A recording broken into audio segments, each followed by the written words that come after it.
Nina says she's as ready as she's going to be. It's our We'll first see. full episode in 2 years. Hopefully you guys won't be too hard on us since we're going to be pretty rusty. But I have handy dandy new software to make editing out most of our flubs relatively pain-free. Relatively. I'm glad that you do all that fun technical stuff and I just get to do the fun research. You're good at the research. We each have our stuff to do. Anyhow, we're going to start off with the hit parade of 1975. Our second to last regular episode was titled A Tale of Two Thieves, which you might want to check out if you haven't already. One of the victims in this episode, Eddie Connors, was also featured in that episode. And we'll make sure to link all of that in the show notes, and you can see our back catalog too, which is pretty impressive actually. Give yourself a pat on the back there. And as promised last week, let's address a couple of questions from our listeners. David asked what happened to Ben Tilley. We wanted to cover Ben Tilley in the hit parade of 74, but decided to leave him out since he died in a car accident in April 16th of that year in Madison. You know, my conspiracy theory brain immediately wants to say that Jack drove him off the road to finish his revenge campaign and for Tilley testifying against him in court in 1972. Oh, I forgot that he testified that Jack told him that he would weave a tale about Raymond Patriarca if he was ever in a jam.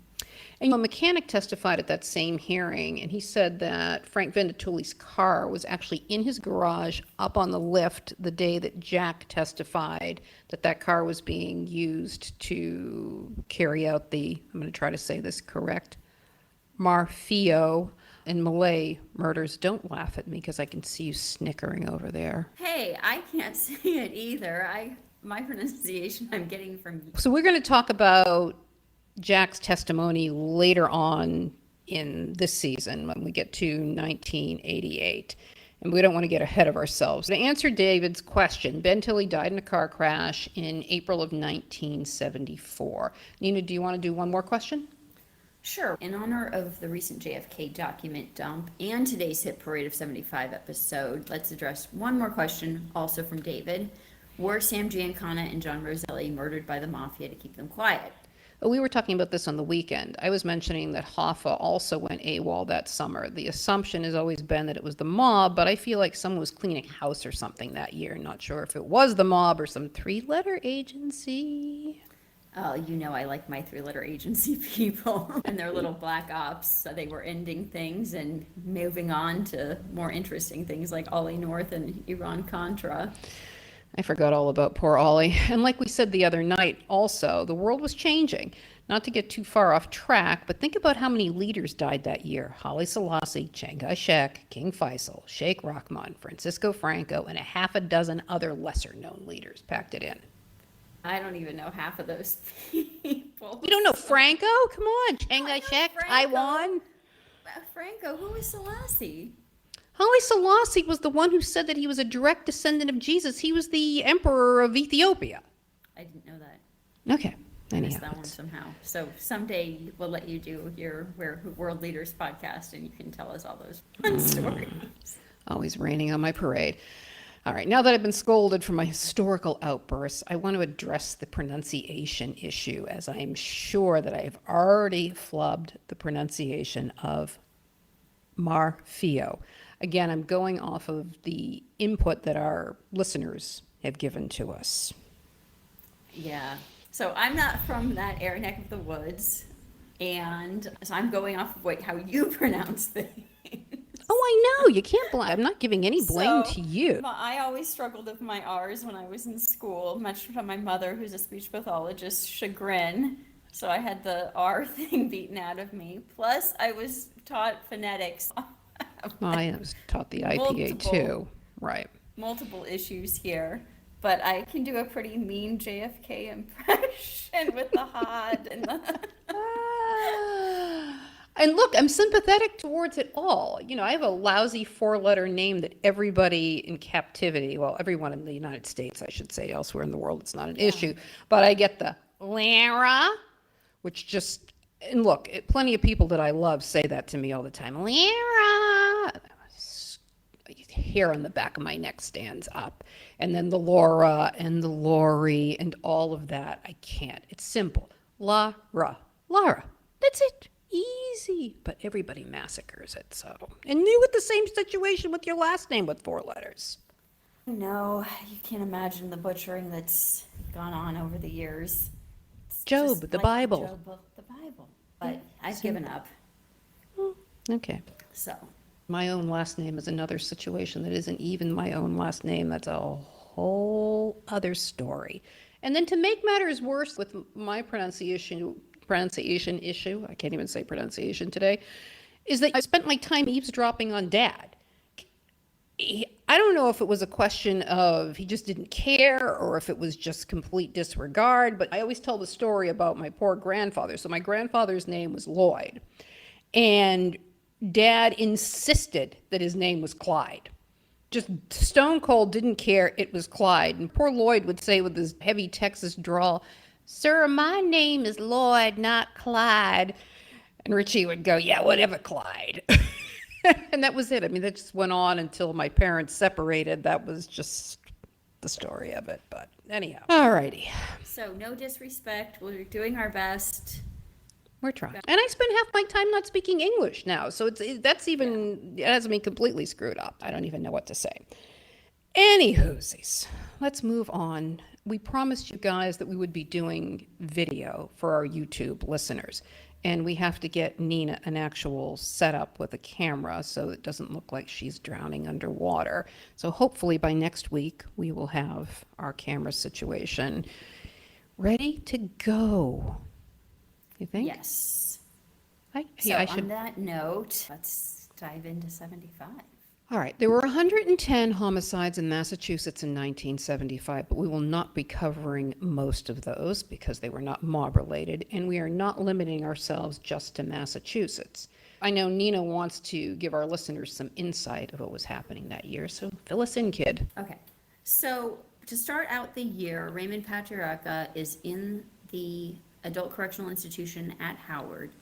He is waiting to be released on parole. He had been in Atlanta for a few years, and then the family got him moved to Howard to finish out his bid because they said that they could reform him. They still thought that they could reform him. Well, remember the family was complaining because he was in Atlanta doing his work time as a janitor, and they were saying that wasn't helping with reforming him. Yes, so then they put him in the kitchen, I think, at Howard or something. Yeah, yeah. But that was in early 73 that he got moved to Howard. It was just after his brother Joe had passed away. Joe passed away in 72. So he was finally paroled on January 9th, 1975, and they paroled him at 4 in the morning because Raymond didn't want the press robbing him, I guess. Right. So we'll get more into that when we do the bonded vault next week. But I just want to note here that the government decision to release Patriarca in 75 was a strategic one in order to keep him under parole supervision. Right, because he would have wrapped up his bid if he had stayed in until September, but then they would have had no control over what he was doing. Right. And who else was locked up in Howard at the same time? Oh man, I would have loved to be a fly on the wall. Rudy Sciarra, Jerry Wilmette, Pro learner, but Pro was in the Max section, Howard. Juicing and exercising. Dickie Callei, was in there. Mike Manfredi, who we're going to get to in a little bit, was in there. I think several others that I'm probably missing, so forgive me, but. No. All right. And weren't the informants, which I still would love to know who the informants were inside the jail, weren't they telling the feds that Patriarca was saying that the Marfio brothers were killed without his permission? Yes, Raymond believed apparently that somebody had gone behind his back and ordered the hit without his permission, and he was and then let him take the pinch for it, basically, and he was pretty upset about that. And I think it was Denny Raimondi, to be honest with you, but there's no indication. Concrete about that. And half Polish Denny claimed that Raymond made him, which is a whole other story, but we'll get to that fairy tale. The making ceremony. Yes. And I think we need to also bring up that I think we both agree that the charges for the Marfio and Malay murders were completely bogus. Oh, I think so. I really do believe that. I think there's probably like a couple of various theories that make sense about who did the killing and who ordered it, but I just don't think Raymond did it. Raymond around and complain about them a lot, but I don't think he actually ordered Yeah, I'm it. not 100% sure about Willie. We'll get into why we think that when we're doing Jack's testimony in 1988 towards the end of the season. So we have more than just a hunch for why we're saying that. All right, let's move on. The first death we'll cover today is that of Carmen Raymond Gags Gagliardi, aka Carmelo Raimondo Gagliardi, who died of a heroin overdose in Walpole State Prison on January 12th, but his death was later ruled a homicide. I want to link to the 1967 hit parade because we covered the murder of Joseph Lanza in that episode. Gagliardi murdered Lanza, who, besides being a bartender in the North End, was also an informant. Around 3:55 a.m. on April 18, 1967, a car in which Gagliardi, Frank Aredo, and Benjamin Cristoforo, and then the deceased Joe Lanza were riding around in was stopped in Medford by two police officers. The cops didn't discover right off the bat that the occupant of the front passenger seat was dead, having been shot once in the right side of the head and 3 times in the left side of the chest. They did discover an unfired Derringer on the floor of the car behind the driver's seat and a .38 Special, which had been fired once on the rear right-hand seat. The .38 was what was used to shoot Lanza in the head, but the chest wounds were from a Harrington and Richardson revolver, which the police found buried near the car. Before the police figured out that Lanza wasn't just napping, De Cristoforo and Gagliardi took off, leaving Rhode to take the pinch. Gagliardi's disappearing act landed him on the FBI's top 10 most wanted list. The description on the flyers they put out was like a dating profile. He's said to be a neat and conservative dresser, uses late model cars, and exercises by swimming or running. In addition to be taking a liking for gambling in nightclubs, Gagliardi is also reported to frequent pool rooms and bowling alleys. He drinks screwdrivers almost exclusively and smokes menthol cigarettes. Why do you say these things? I didn't say it, the feds did. And then there's the story that he killed the wife of the Walking Tall sheriff. You don't know who the Walking Tall sheriff is. You're not old enough to remember the film Walking Tall. Joe Don Baker played Sheriff Buford Pusser. Pusser's wife, Pauline, was killed on August 12, 1967, in an ambush in McNairy County, Tennessee. The sheriff lost the bottom half of his face. He was obsessed with bringing to vengeance the 4 ambushers and the man that ordered the hit. In Pusser's book, he claimed that Gagliardi was one of the shooters, but claims that Gagliardi was found floating in the Boston Harbor. Pusser was killed in a car accident in 1974, so his details about Gagliardi were way off considering Gagliardi outlived him. So wait, it was a true story? It's a true story. Oh. No. Yeah, no, I wasn't. No, this whole Walking Tall thing was a true story. Pusser wrote the book. Pusser ends up dying in that car crash. And they made a movie. I think the movie was made before Pusser died. I want to say like 72 or 73. Oh, Joe Don Baker was great in that. You have to watch it. It's got to be somewhere online. Has to be. So yeah, he went through this whole thing. Now, it's really possible that he was involved because they called it the Dixie Mafia, and Pusser had put this guy in prison, and from his jail cell, he hired 2, forgive me, someone's going to crucify me for this because I'm going to say rednecks, but we also have redneck genealogy, so we can say it, to kill, and they ambushed him and his wife. Like, he gets a call to go out and they were getting ready to go on vacation or something, and the wife gets killed. So I don't know at all about that, but anyhow, so back to Okay, sorry, we got way off track again. yeah, sorry, we're famous for that. Right. So Carmen wasn't picked up until December of '68, and they found him at his mom's house in Medford. And Gagliardi did have a thing for high-profile cases. So while he was locked up in Walpole, supposedly he, with Richard Devlin and Robert Wilson, killed the self-professed Boston Strangler, Albert DeSalvo. And we never did get around to doing the Boston Strangler because I don't really want to be honest with you, but I feel like we're gonna have to because it's just like so Boston.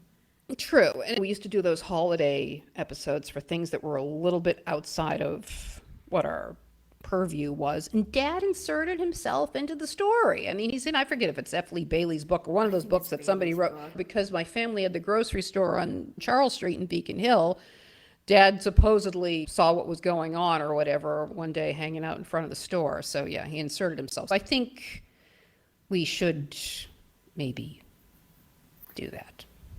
And we'll have more of Richard Devlin in the next season.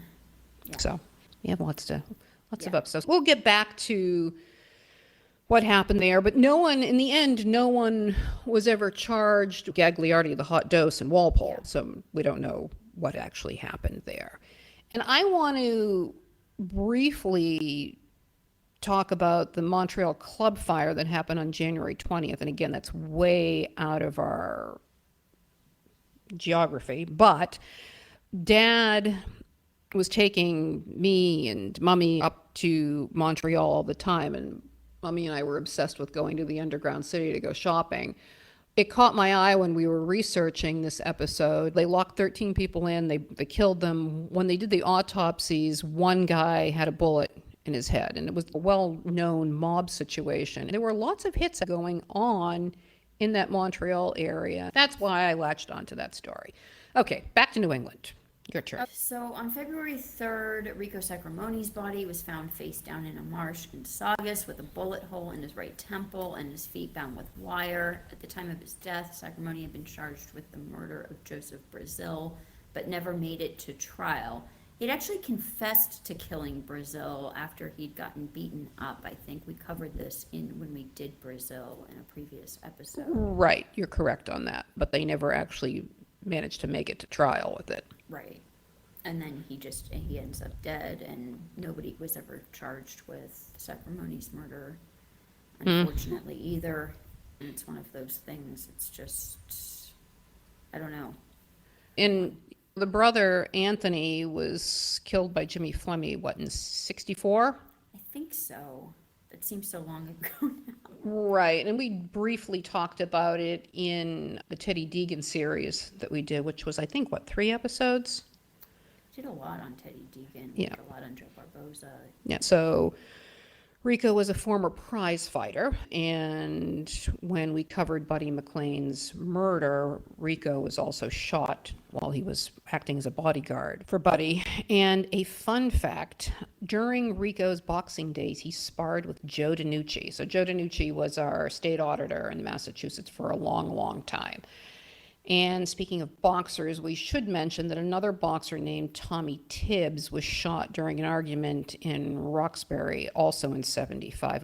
He was in a cafe, and it's not mob related, but he hung around the fringes, and he was one of the guys who trained with Anthony Varanis, who Johnny Maturano killed in 66. We did cover that hit parade of 66. Okay, back to Rhode Island. Your turn. Twisted and everybody's. But it's all connected. Everything's all sort of connected in some strange way. Okay, give me your Rhode Island stuff, kid. Okay, so back in Rhode Island, Raymond's been sprung. 5 days after Raymond's release, an unnamed confidential informant in Providence told his FBI handler that there were rumors going around that there were going to be more murders, especially since Joe Schiavone has been murdered. And listeners will recall that Joe was murdered just 2 months prior by unknown assailants, and we covered that in the hit parade of 74. You said you also wanted to talk about the car bombing attempt on Mike Manfredi, which was on February 22nd? February 22nd at 9:45 p.m. And you recall Mike Manfredi had also been in prison at the ACI with the guys. And I just thought it was worth mentioning that. And the local police chief later told the press that the Navy bomb experts discovered that it was rigged to go off by remote radio control if pressure from someone sitting in the driver's seat failed to activate the primary detonator. And so it was 7 sticks of dynamite under the driver's seat. That's nuts. And it was set to, supposedly, it was rigged to go off if he sat down in the seat. And then if for some reason that didn't work, there was somebody watching, I guess, to set it off remotely. Very I don't know high how he tech. figured it out before he got in the car, but it was over in, what did he say, Eagle Square? I don't know exactly. Anyway, it's somewhere in the Providence North End where Okay. this happened. And they never did figure out what the deal was, I guess. They never charged anybody with it. But Mike Manfredi lived to a ripe old age and died in 2005, so Good for obviously. Mike. Good for Mike. If you live to your old age in this racket over here, then you've won the war. So good on Mike. And also, you had some other informant gossip And- going on too, Oh, right? yeah. So then that same night, Dickie Callei got it hit with a chair at Nicky Bianco's. And the fellow who hit him with the chair, nobody knows his name, I guess, because it was redacted. But they kept using like first names for people too. So Okay. it would be like, oh, Mike got with the bomb, but nobody knew who Mike's last name, what Mike's last name. Mysteriously, nobody knew. Even though it was in the newspaper. Yeah. His last name. According to the informant, he doesn't know what's going on, but Nicky Bianco did not seem that interested in getting involved in the fight, so I don't know. Can you blame him?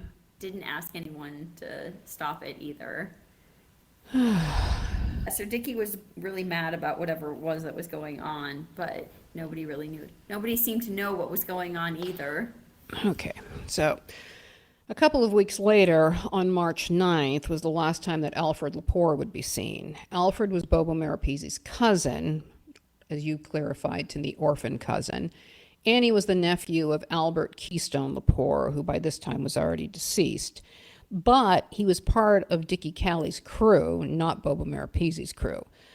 There were no reports in the 302s or in the newspapers about his disappearance, and with Callei being murdered less than a week later, no one even seemed to notice that he was gone. It wasn't until Alfred's body was discovered in October of 1983, after a plea deal was struck with Frank Martolucci, that charges were actually bought. And the story that Martolucci tells is that Lepore had a disagreement with John Chikoyan. Now, I lived in Armenia for a long time. I should be able to pronounce this name, but I'm going to butcher that one, I'm sure, too.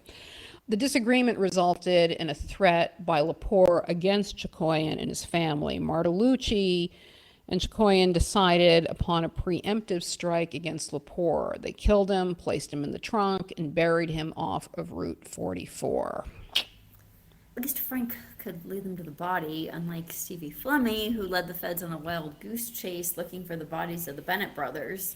And putting the Bennett family through hell, forget about the law enforcement. They were out there getting paid, but think about the anxiety that they were going through. You know, they were in this spot in the golf course, and that spot in the golf course, and in the end, nothing.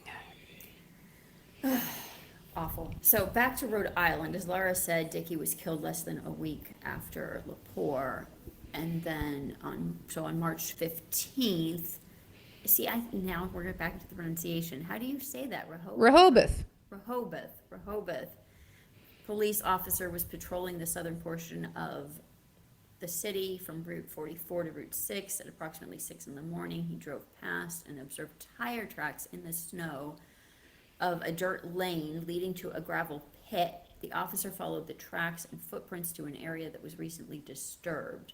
The ground was soft and several branches had been placed over it. He noticed what appeared to be blood stains in the snow and radioed for assistance. The area was dug up and the blood-soaked corpse of Dickie Callei was discovered. Before we get into more detail about his murder, I know Nino also wants to share some other stories with us about Callei. Well, I did think that it was appropriate to go back into his history a little bit. He's a cousin to Angelo Mosca through his father. His mom died in 1937 when he was just 4 years old. His older brother Louis was into boosting. Shoplifter. So he got picked up multiple times over the years.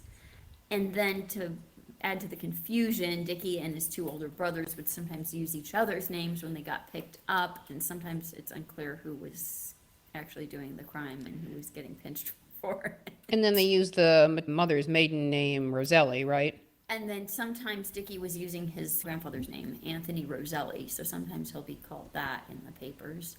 Mm-hmm. So it gets a little bit confusing.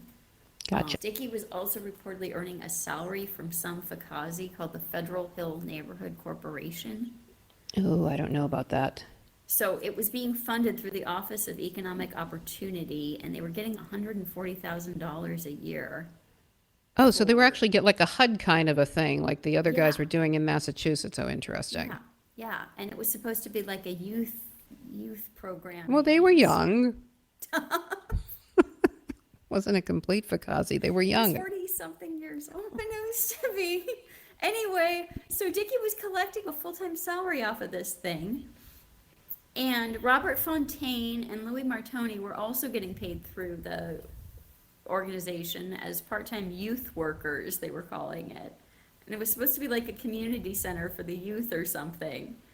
Well, The local cops called them the Abbey's Tap Gang after a local hangout on Federal Hill with the same name. okay. It was actually Joe Tommaso who was running the Rhode Island branch of the Italian Civil Rights League.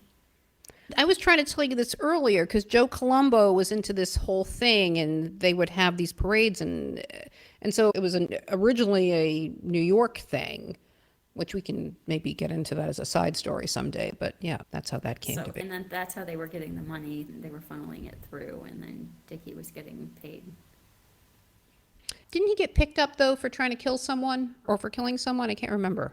Yeah, so then he gets pinched for killing Aurelio. I know, but yeah, no, we did, and that's what I'm remembering this from. But eventually he's acquitted of the murder, although I think it was only because his partner, Robert Fontaine, paid the jury off or something.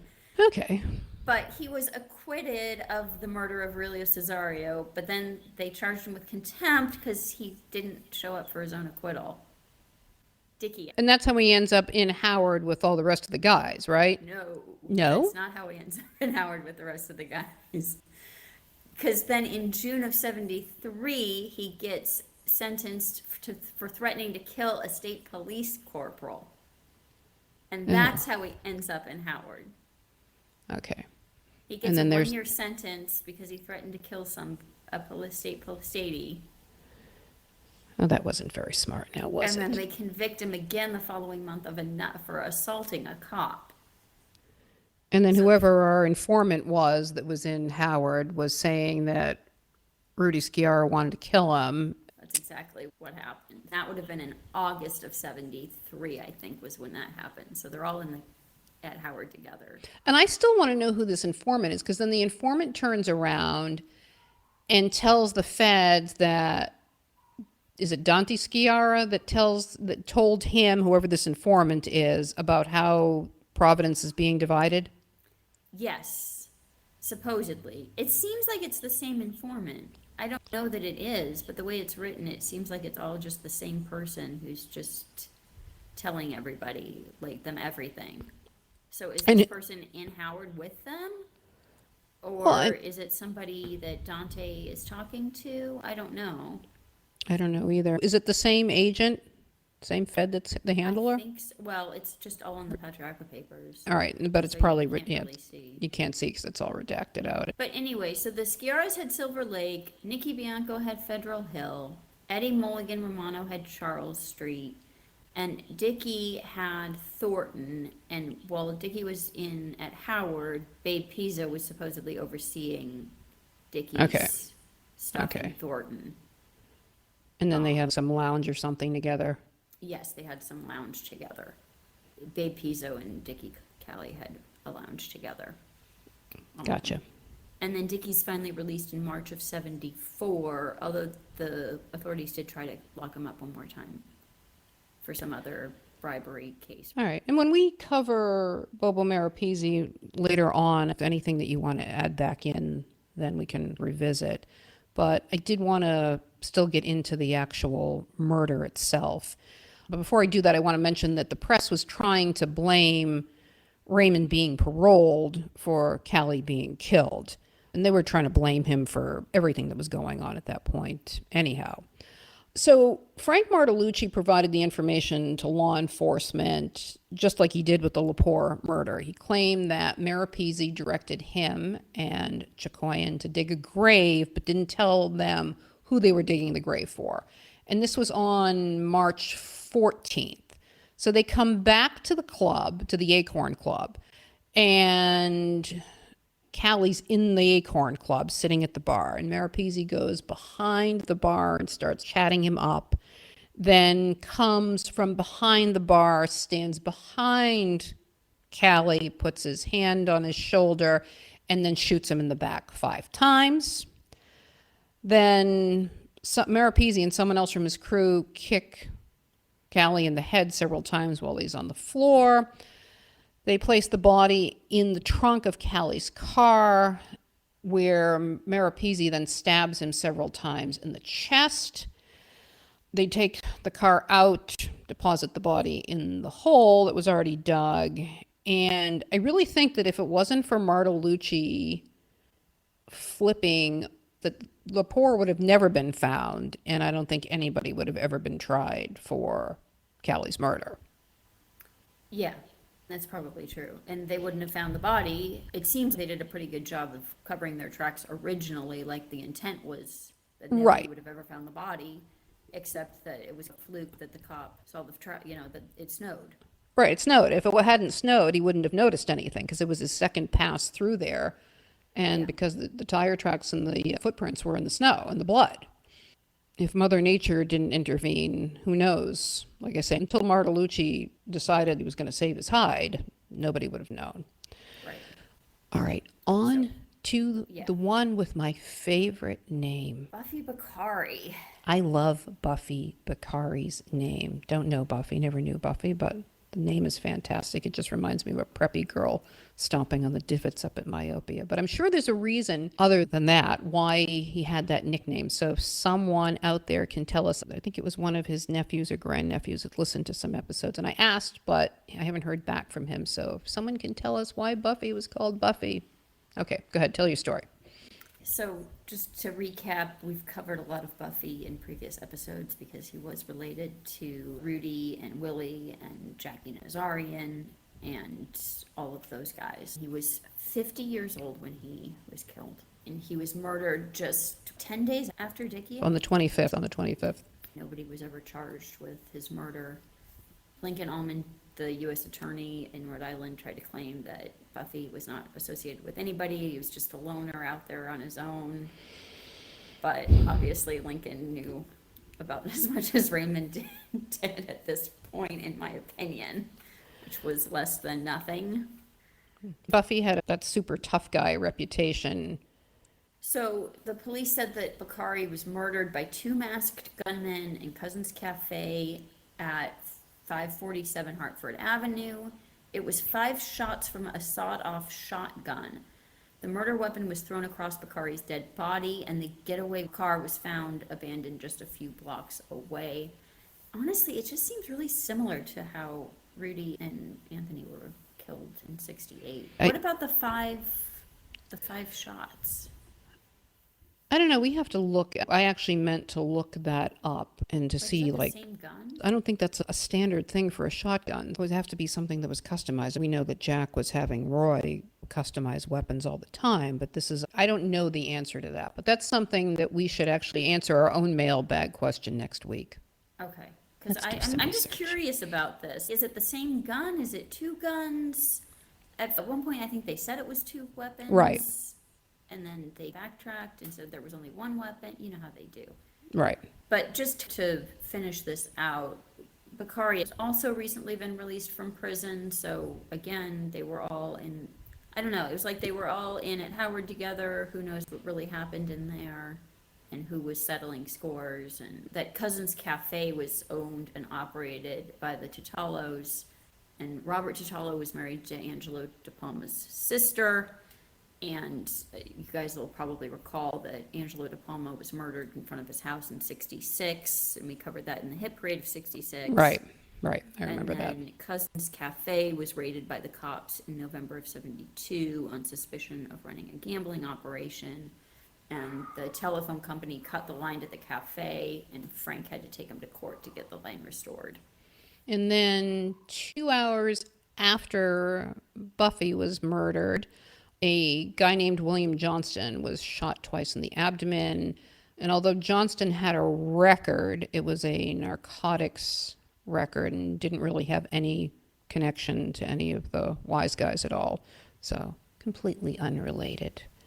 And then Raymond gets in trouble again the next day. So now Raymond's back in court. They want to subpoena him for the Dickie murder just a few days early. And Raymond's attorneys are saying in court that the way it was done was wrong. So it's actually, the argument was a technical argument that the organized crime committee, or whatever they were calling the task force, was the one that wanted to subpoena Raymond and the others, and that the task force didn't have the authority to bring him in on the So it's like- subpoena. I liked when he walked out of court and he said to the press, "I feel like I'm in a confession box if you want to know the truth." that was later on, but it was just funny.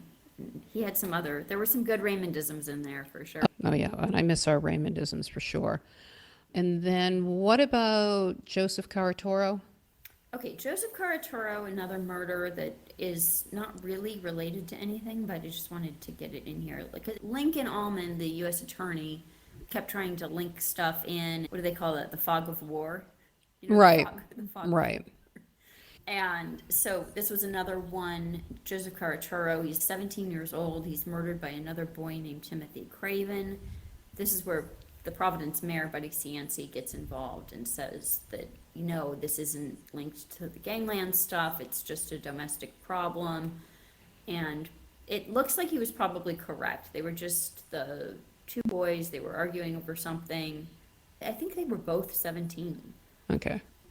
The only interesting thing was that the victim's uncle had been convicted of second-degree murder in '69. He'd gotten into a brawl with another guy at a bar, and I think he shot him like five times. The murder victim identified the uncle as the murderer, lived long enough to say that. He died 5 weeks later of his wounds. And Joseph's father, John, had been a witness to the murder and was testified at his brother's trial. But I wonder, did he testify against the brother or for the brother? I think he was testifying for the brother. For him, yeah, probably. But just saying that it was like, self-defense wasn't- or something. Yeah, it was self-defense. Gotcha. Okay, Okay. That's Massachusetts. Yay, I'd much rather be in Massachusetts, thank you. So our next victim was Eddie Bulldog Connors. He was killed on June 11th by Johnny Materano, Whitey Bulger, and Stevie Fleming. The rumor is that Connors, who was a boxer in that Anthony Varanis circle, fought some of the guys the Tibbs guy that I mentioned earlier.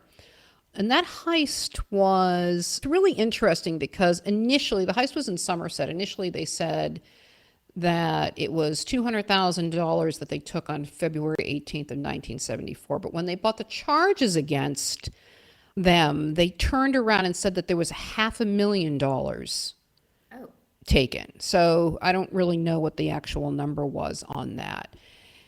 And the story goes that he was running his mouth of Johnny Materano killing Spike O'Toole and what the role that he played in helping Johnny kill Spike, and that this was the reason why they killed him. And I think that's what Johnny confirmed, that they were afraid that he was going to run his mouth, and so that's why they took him out. And so he was killed in the phone booth, and they say they hit him with so many shots that they actually almost cut him in half. oh, Yeah.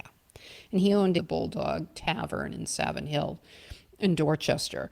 He was arrested with Robert Adams, Edward Gabri, and William H. Kelly. They got arrested like 3 months after they pulled the armored truck heist.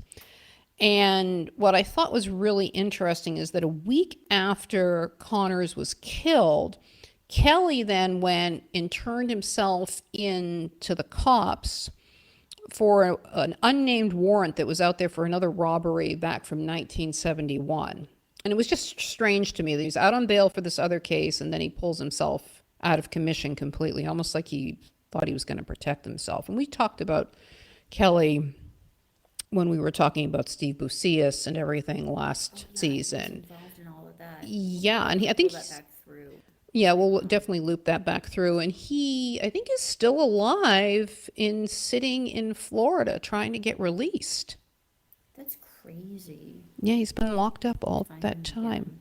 Yeah, We covered the robbery previously. yeah. And I think we're supposed to pronounce that Bucius with the emphasis on the middle syllable. Sorry. It's another one of those ones that we got corrected on. Hard. All right. Okay. Are we going to go back to Rhode Island now? Finally in August. It's August. Yay. So I know this isn't a murder, and this is part of the problem. We keep getting distracted by other stories. But Andrew Manocchio's house got bombed in mid-August. And for you guys remember that Andrew Manocchio is Louis Manocchio's brother.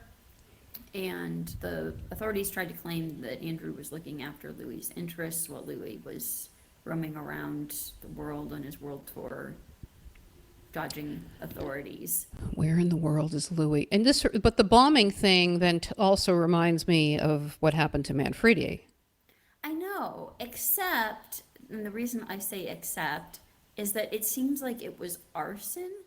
Oh, They weren't in the home at the time. They were on vacation. interesting. I think the house was totally destroyed.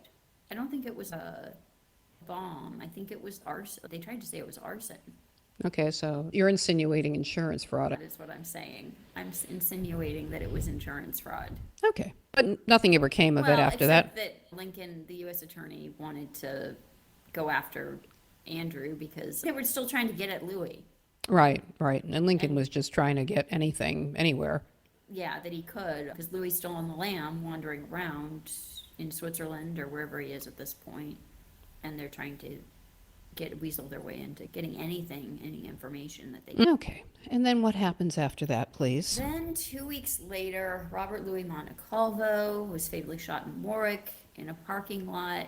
They found him in his car in a parking lot Right. outside of TF Green International Airport. Yeah, so he wasn't shot there, he was left there. Yes, he was half slumped out of the driver's seat of his 1967 Buick.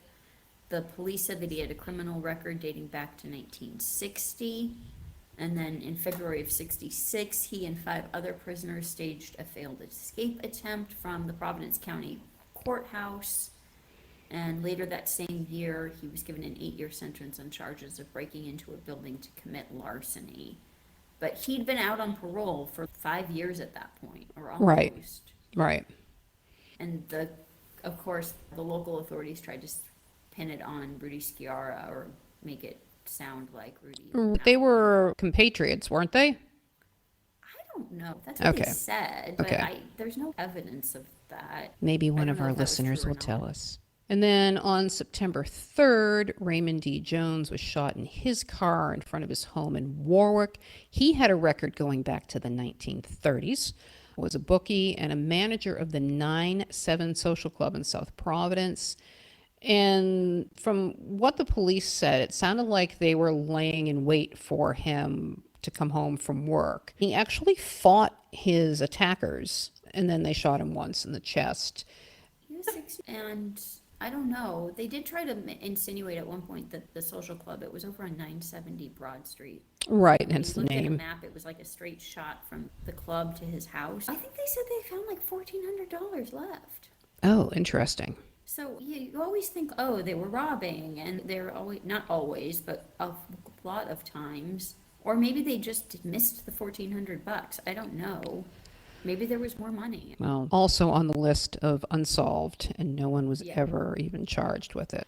All right, back to Massachusetts, please. So the next person is Vincent DeCiccio, who passed away on October 6th. So again, this is a case of not a murder, but because we have covered J.R. Joseph Russo, and we'll be covering him later, and we have talked about DeCiccio in the past because he was one of the Goldust twins along with J.R., and they were called Goldust twins because they were both born in East Boston in 1931, and they were always together. And we got that great picture that I found online, which when I use it in the slideshow, I want to give the person who posted it credit.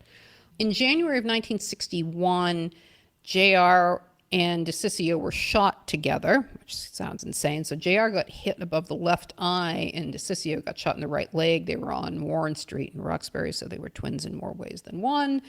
And of course, they did not give up anything to the cops because they were both stand-up guys. And then they were also arrested, I believe, and I was trying to find something. I know you were trying to find something on this. When they were stalking Barboza, I think the San Francisco cops actually picked them up and then cut them loose because they didn't have anything that they could charge them with. We have to try to find that when we do the full episode on JR. And then in May of 1971, Vincent and his brother Edmund were convicted of threatening to, quote unquote, wipe Joe Mazzio off the face of the earth for an unpaid loan of $2,000 that went back to 1965. And they were both sentenced to 2 years in prison. Then DeCiccio's brother Richard died 6 years later, getting hit by a bus in Miami. I know, it was really sad. He was like trying to catch the bus and he got pulled, Yeah. pulled under. It was Awful. So I think we're going to close it out in Boston. Okay. Most of our listeners are going to be familiar with Tommy King. So Tommy was killed on November 5th.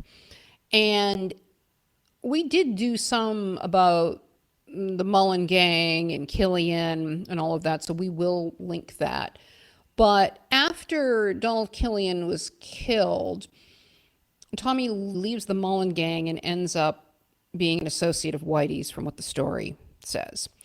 And then he has an altercation with Whitey in a bar room in South Boston and goes missing. The body was discovered in September of 2000 because Kevin Weeks had given up information where many of the bodies were buried. Then in Bulger's trial in 2013, when you first learned about all this stuff, Martorano testified, and he said that they had gotten him into a car and Stevie Fleming was handing out guns. They lured him in by saying they were going to go hit someone.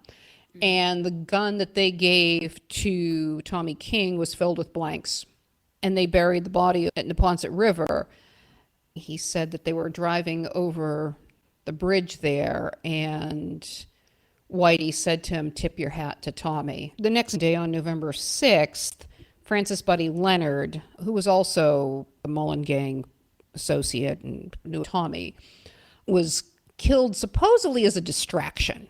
And the family never got justice because at the Bulger trial, technically, even though everyone knows that Whitey killed him, there's no one actually ever been convicted of killing him. We said that we were going to keep these episodes short. So we've already lied twice. We lied about video, and now we've lied about the length, and who knows what else we're going to lie about.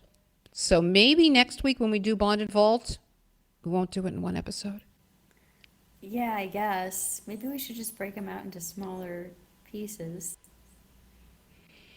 And not get sidetracked. Well, I don't know about this. And I was talking to myself. I said we should do an intro and this, that, and the other thing rather than just jumping right in. If anybody stuck to the end, can you write us a note and say, "I suffered through you two miserable broads for an hour"? I hope somebody stayed to the end. Like our detailed kiki. I think most do. Bond and Vault next We'll week, smell it out. guys. Thank you. Bye.